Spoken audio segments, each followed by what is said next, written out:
If God exists, doctrines of God must align with truths of science. For almost 60 years, I've been thinking hard about theology in light of science. So why have I not thought hard about theology in light of evolution? Or the reverse, evolution in light of theology? My indifference to evolution seems odd because I do wonder about God, and my PhD is in the biological sciences. Evolution works fine without God. No challenge here. But how could evolution work with God? That's the real challenge.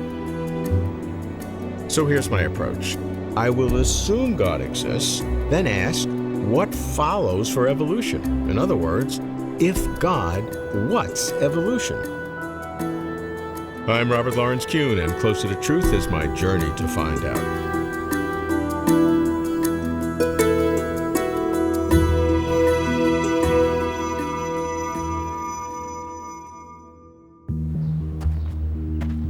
I've tried to discern meaning or purpose, if any, by exploring cosmology and consciousness. Because cosmology is fundamental, and consciousness, well, might be.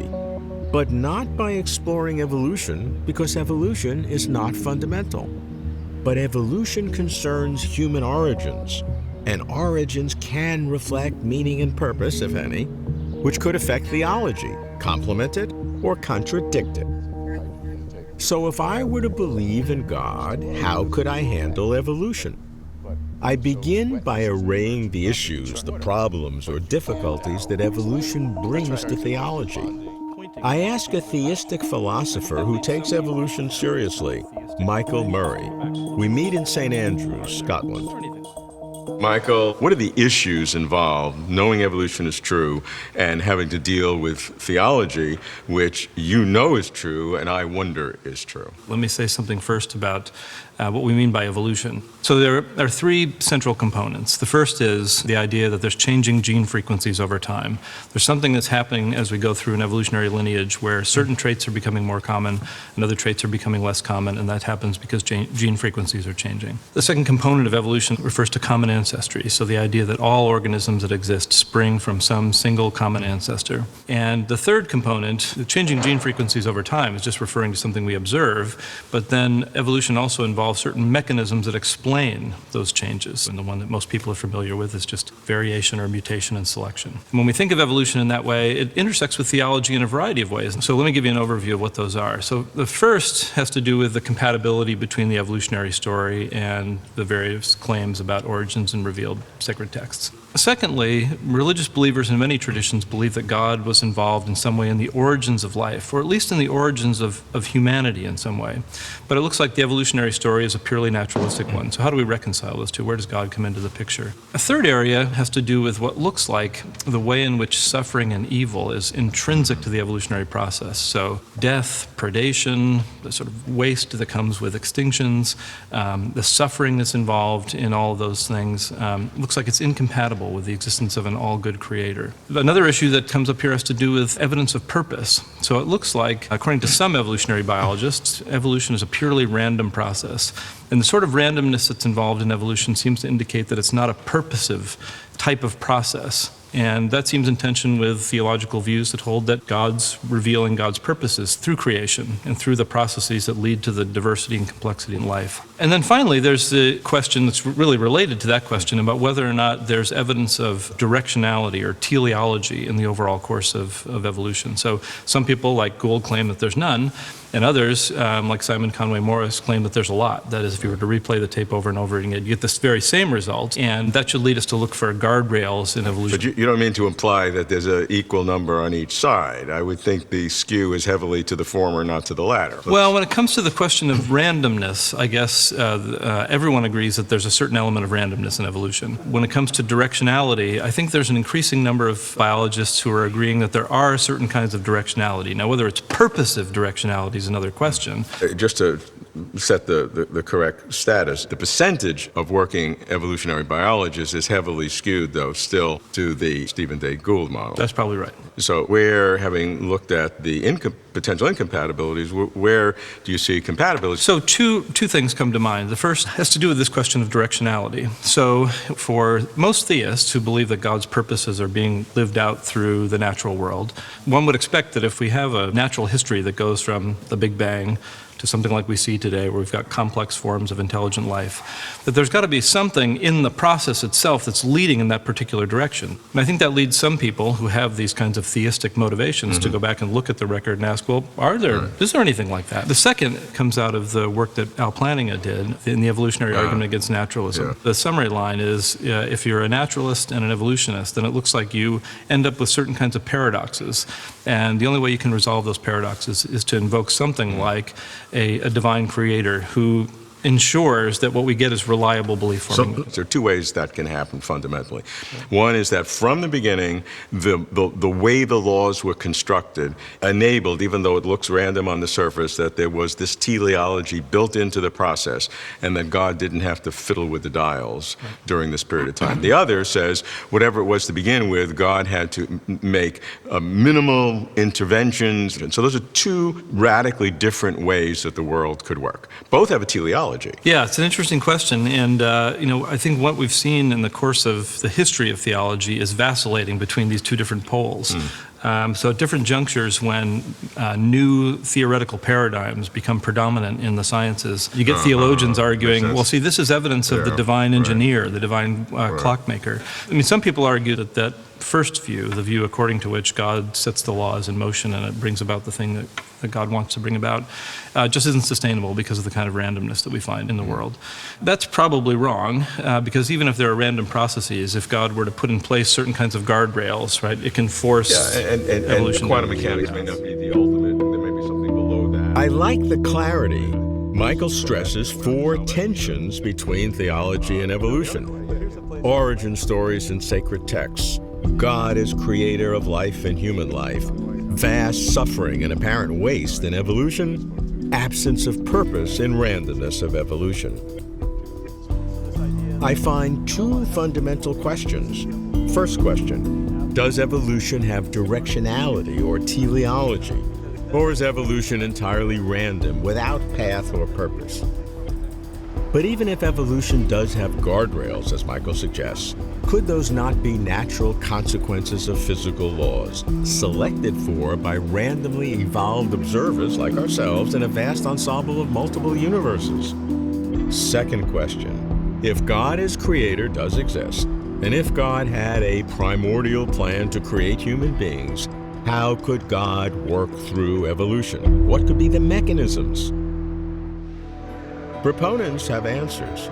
Several are attending a conference at the University of Notre Dame called The Quest for Consonance, Theology and the Natural Sciences. Evolution, naturally, is a prime topic. I go to South Bend, Indiana. I begin with an atheistic philosopher known for his vigorous and iconoclastic engagement with evolution and theology, Michael Ruse. Michael, the old question between evolution versus theology. Help me to understand real deep questions today from your perspective and one of the world's experts on this unusual relationship. First of all, it's not evolution and theology, it's evolution and Western Christianity. Because in so many respects, evolution is something which comes out of or in contrast to Western Christianity, starting with the whole question of origins. Sure. The Greeks didn't talk about origins in those sorts of ways. The Jews did, and the evolutionists did. So it's evolution and Christianity. Within about 10 years after Darwin had published, pretty much all the world except the American South had accepted evolution. Catholics and Protestants, and people said, of course there's evolution, now let's get on with it. As it were, that boil's been launched. It doesn't deny the existence of God. That's how he worked. I think it was after the Second World War that things started to change. And a book called Genesis Flood came out in 1961. And that's the kind of Bible of the creationist movement, championing of biblical literalism that raised, obviously, biologists like you and philosophers like me into saying, gosh, something's here. Of course, then we start to work on it, and the academic side takes over, and one starts to see it's a lot more interesting. So give me some of the sophistication that's going on.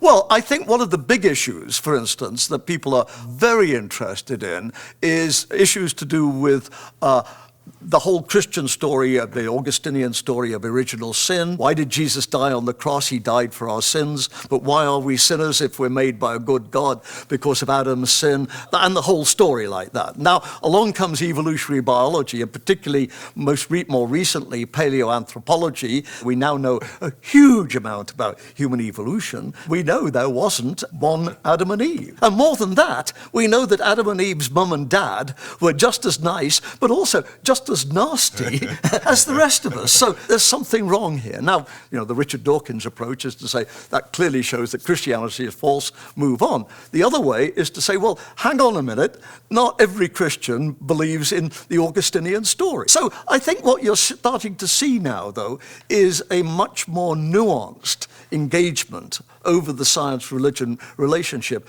even by people like myself who are non-believers, just as much as people on the other side, like the late Ernest Macmillan, who are believers. I understand from your perspective how this is a very pleasant story, but from people who are believers in Christianity, when they see some fundamental doctrines like the fall and original sin, which goes back to Adam and has to have a specific Adam, if you take that away, you're getting painted into a smaller and smaller corner on the dance floor of reality. Smaller and smaller at one level, but not necessarily at another level, because don't forget, a theologian is a theologian, not a scientist. So in other words, if the scientist says to the theologian, sorry, you can't believe in Adam and Eve, okay, you're constrained, if you like, qua science. How do we roll with this? Let's look at alternative traditions. Let's work on alternative ways. What did Jesus represent? Was it a blood sacrifice, or was it being an exemplar? Theologically speaking, it seems to me it opens up a whole new vista. Michael, you could be a wonderful theologian. If you taught a course in theology, I would sign up. My trouble is, though, I'm not prepared to wear polyester suits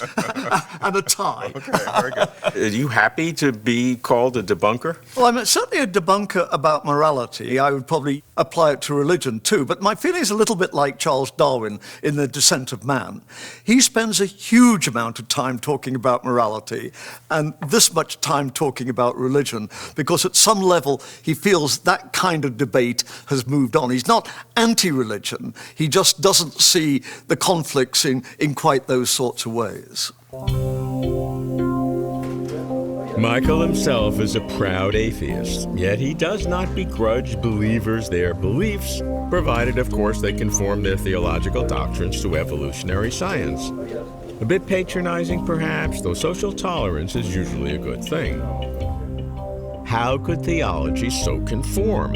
What kind of moves must theology make to reconcile itself with evolution? Rationalizing the horrors of natural evil must come near the top of the list. I ask philosopher Nancey Murphy, a believer who privileges science even when it challenges theological doctrines. When Augustine set out to explain why a universe that was originally created good would contain events like floods, tsunamis, plagues, famines, and so forth, his explanation was partly due to the fall, the sin of Adam. And so a lot of human suffering was deserved punishment. But how do you explain natural cataclysms? And his explanation was that some of the angels also fell, being free and mutable creatures. And because it was like a chain of command from God to the angels to the natural world, if you've got rebellious angels, it's like cutting out a level of the military command in the army. And so everything below is disturbed, it's disordered.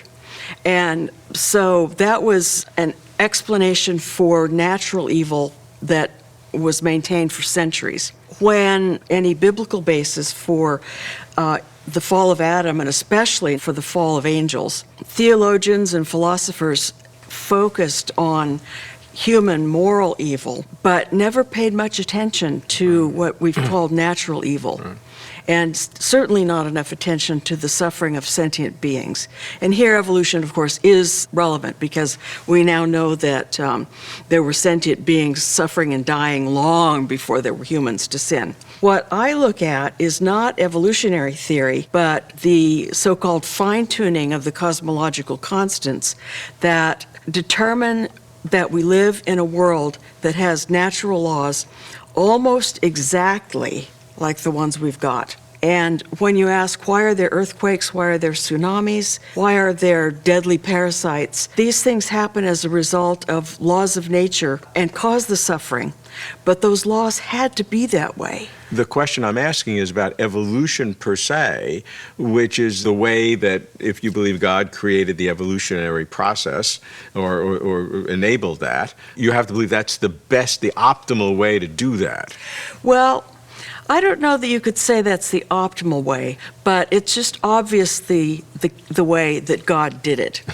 There was a position in early modern science called providential deism, which is not the deism of the absentee God, but it was part of the development of the whole concept of a law-governed universe. The laws given to Moses for the Hebrews was a providential way of guiding and making a good life. Likewise, the emphasis in early modern science was on God's laws being his providential means of taking care of the universe as a whole, with more emphasis on taking care of the whole than on interventions to take care of particular individuals.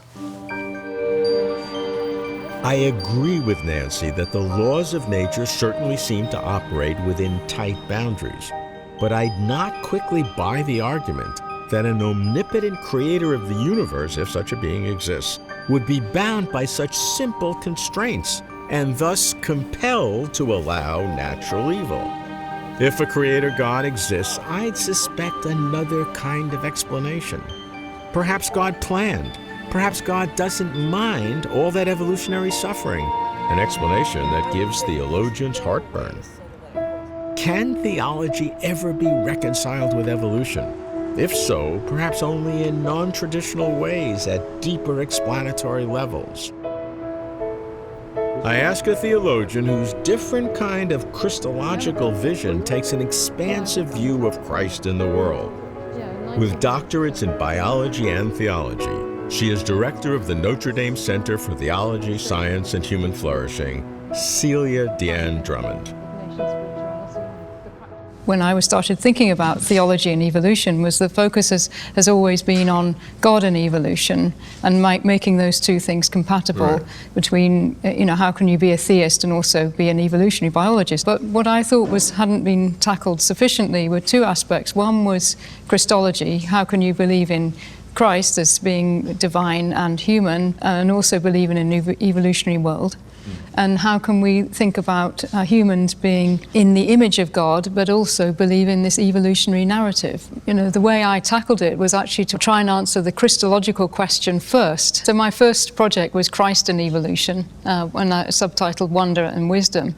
And in that book, I tried to work out how can we come to a different kind of Christological understanding that still makes sense in the light of evolutionary biology. And so what I wanted to avoid was to say, well, Christ is simply emergent, an emergent religious figure who's particularly unique in his ability to relate to God. To me, that was dissatisfying as a theologian because it seemed to undercut Christ's divinity. Certainly. And so you're avoiding the sort of Chalcedon definition, which was to say that Christ is both divine and human simultaneously. Right. Really divine, not yes, fully divine, and rather than just sort of metaphorically divine, just as you say. So I tried to find a different way of describing Christ's narrative or time in the world that would somehow resonate with the evolutionary account, but at the same time say something distinct. And I found that actually Hans Urs von Balthasar's Theodrama was one of the most convincing narratives. Theodrama is different from a grand narrative because it's combining a story or a narrative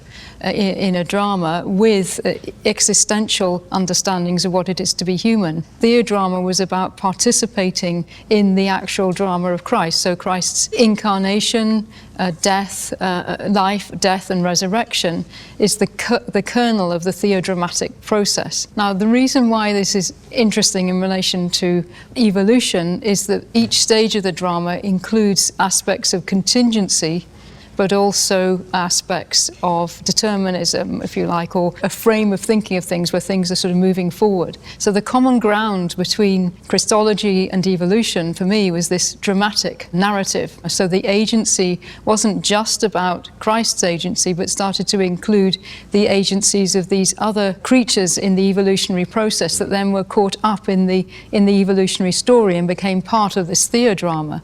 So there's a theodramatic account, but of course at each stage in that drama you have contingency, but you also have a sense of directedness as well. And so there is a sort of uncanny convergence of forms in the evolutionary world, and they can't particularly explain precisely why that happens. And yet, if you see it now through a lens of theodrama, then that theodrama resonates with the evolutionary story. It's not identical to it. So I see these as a sort of analogies of one another. I think it's a fascinating metaphor, but it sounds more like art than science to me, in that, first of all, the convergence of evolution is a controversial concept. The point, though, that if you're drawing this parallelism between evolution and the theodrama of the four stages of Christ, it's an artistic expression, but there's no contingency there. I mean, if there is a God and God planned that, that's the way it was going to always happen, right? No, this is where I disagree.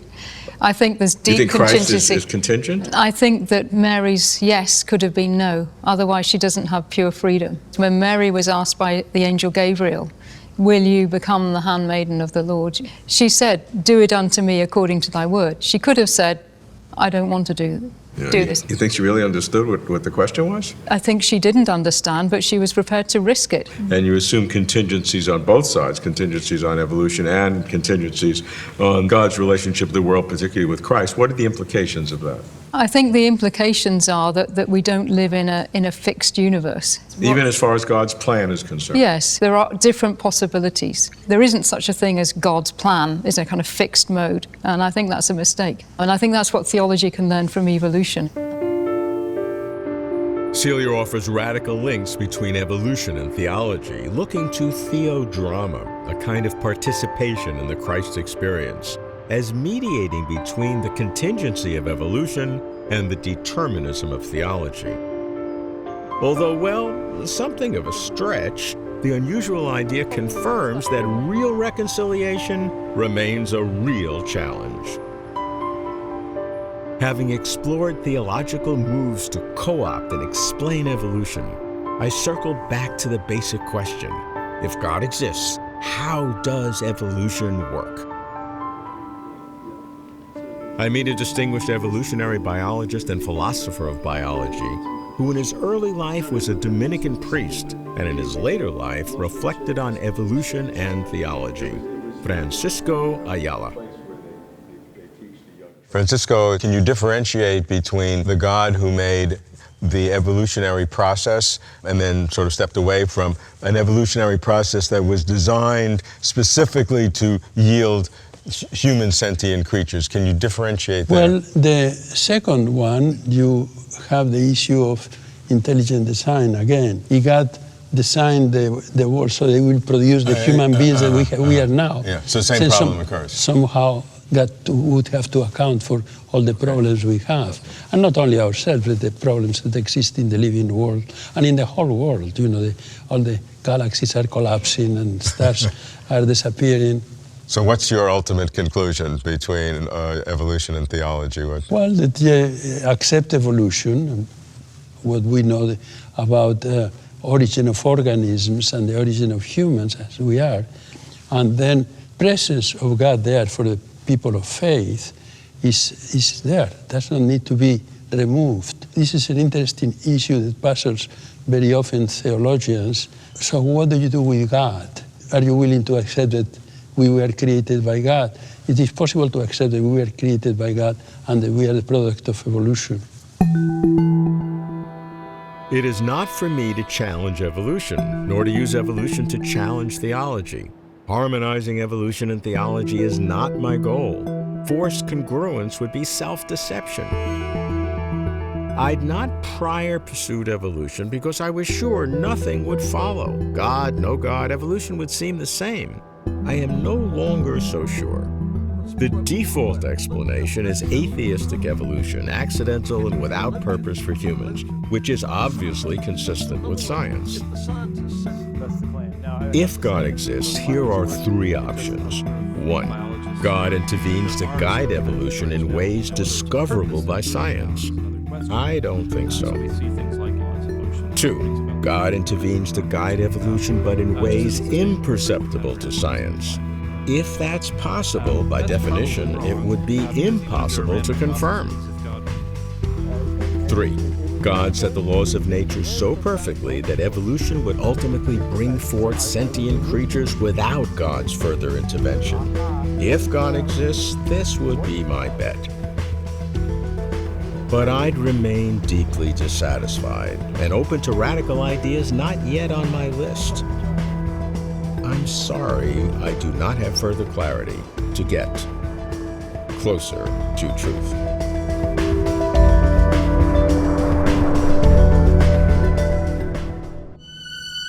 For complete interviews and for further information, please visit closertotruth.com.